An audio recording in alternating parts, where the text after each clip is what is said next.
Denton, we've been having a lot of fun together, but is it possible that you can help us to understand this believer's rest? Can you unpack it and really show us the gift that we have in this rest? I'm tired. Make it so I'm not so tired. Okay.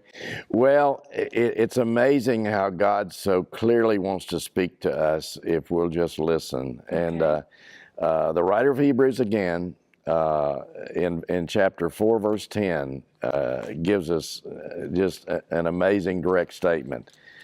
He says, "For the one who has entered his rest," and he's talking about God here, "has himself also rested from his works, as God did from his." And you stop and begin to think about, wait a minute, the entry point into experiencing the rest that God experienced when he finished creating the world.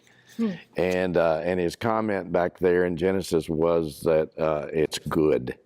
I've done what was needed to be done. He wants us to experience that same thing in our life, and I think coming to the place in our journey with God that God has already provided everything we need pertaining to life and godliness, and he simply wants us to trust for what he has already done on our behalf. It's a huge milestone in our journey with him to begin to realize that, okay, this is the finished work. It's already a done deal, and we just need to walk it out. Ephesians 2, 8, and 9, Paul clarifies in simple language here this relationship we can have with God. He says, "For it is by grace you have been saved through faith, and this is not from yourselves, it's a gift of God, not by works, so that no one can boast." There are two pieces of this believer's rest that I think we need to embrace. There's the coming to the end of our own works in trying to provide rest for our lives, and realizing the futility of that.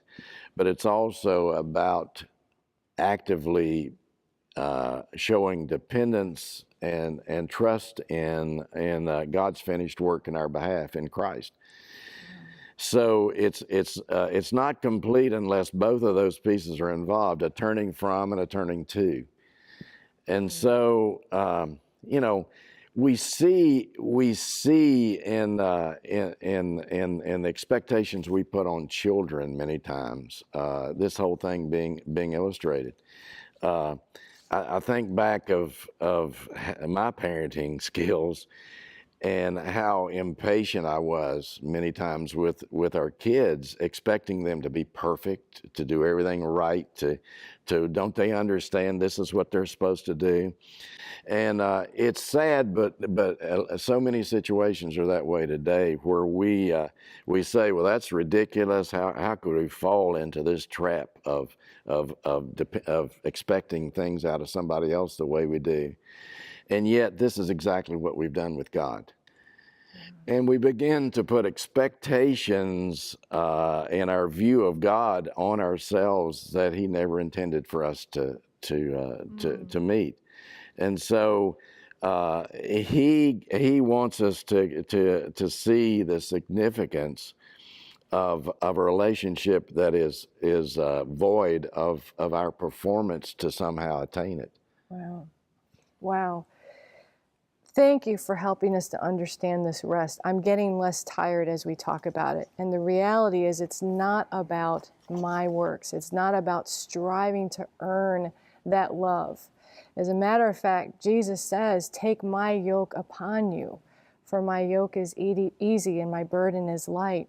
And that word yoke is actually, the Greek word is Christoses, which means kind. My yoke is kind, or my burden is kind to you. We tend to not be kind to us. We're like the wicked taskmaster. So now we know a little bit about the believer's rest. It's a very wonderful place for us to live in that finished work.